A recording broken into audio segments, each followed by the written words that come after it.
Hi, I'm Tim. Welcome to Watchbox, and thanks for logging on. If you love this watch, email me, tmosso@thewatchbox.com. Your purchase and pricing email question line for buying this or any watch you see on any Watchbox platform. Reach out to tmosso@thewatchbox.com for pricing. Today, a rare watch from a brand we rarely see. Launched back in 2008 and only made in 150 pieces, as you see it here. This is the Harry Winston Project Z Z5 Tourbillon World Time.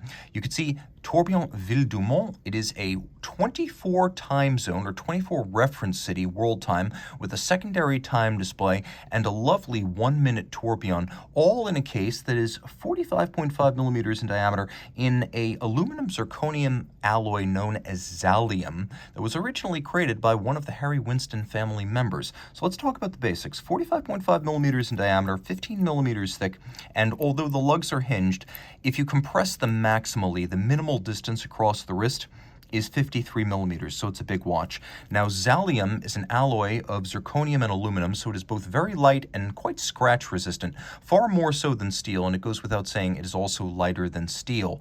The timepiece is large, and even with those pivoted lugs, you're going to find on my 16 centimeter circumference wrist, it's probably too big for me. I would say you need a 17 centimeter circumference wrist to wear this watch well. While this fits and it would be secure, I do believe there are some proportional issues here that would be difficult to overcome. That said, if you've got a big wrist and you want a big watch, this is a great way to make the most of the size, as the movement itself is quite large and fills the case properly, and you could argue that Harry Winston has achieved what it wanted to achieve in terms of complications with a minimum of size. This one is not big for big's sake. It's big because the movement offers a lot of complication. Now, the strap is a factory piece. You can see it's completely integrated. We actually have 2 points of pivot. The strap has a little bit of articulation between the lugs, and then the lugs themselves are hinged. There's a taper. There's also a little bit of a tumble home from the top to the sides. We have the Harry Winston Shuriken logo on the strap, and you can see the same shape is the tourbillon cage itself. The strap on its underside features some pockets to allow a little bit of atmosphere to build up to vent the wrist on a hot day, and you can see this is a brand new Harry Winston factory strap. We have a deployant clasp, which you can see is Harry Winston branded. It is a trigger release. You have to press the triggers to pop it open. It is Harry Winston branded internally as well, and it is fixed to the strap using screws, just as the strap is fixed to the case using screws. It's a very secure system, and it's going to stay shut and resolutely planted on your wrist. Now, taking a quick look at the case, it's relatively simple. Most of these Project Z cases are fairly similar in shape, but it's worth calling out some of the details. We have some fluting on the lugs, which have a tapered profile. Just about everything is of satin finish, which is in good taste. A polished watch this large would be a bit garish. There's a small step between the case band and the bezel, which is fairly flat, but has a shallow conical profile. We have a screw-down crown with wonderfully sharp knurling that's easy to grip, and of course it's Harry Winston branded. The watch is 100 meters water resistant. What you see down at approximately 4 o'clock on the dial is absolutely nothing. It's a styling element. But what you see up at 2 o'clock is actually a pusher adjuster. I'll demonstrate how this works. But you can change your reference city over at 10 o'clock.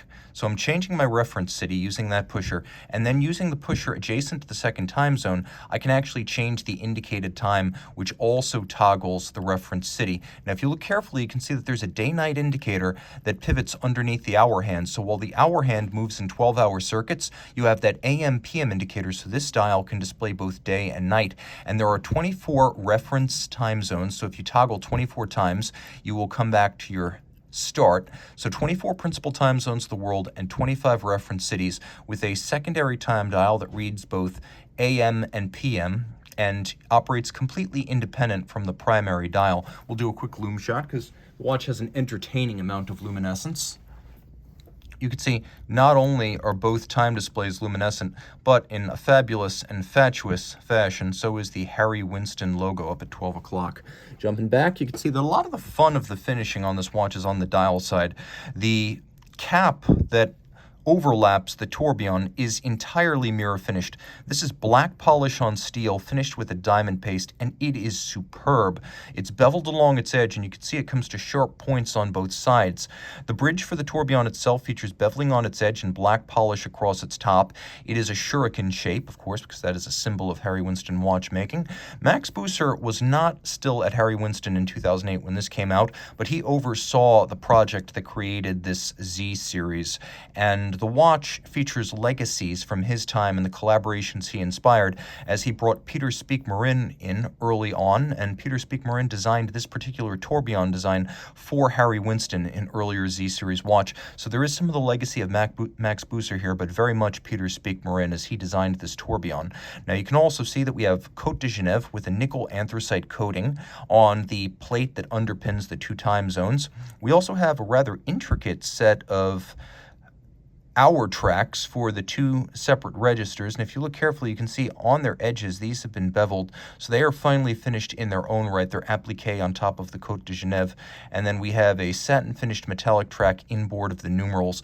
We have the little arch motif. This is designed to remind you of the entrance, which features arches at Harry Winston's flagship store in Geneva.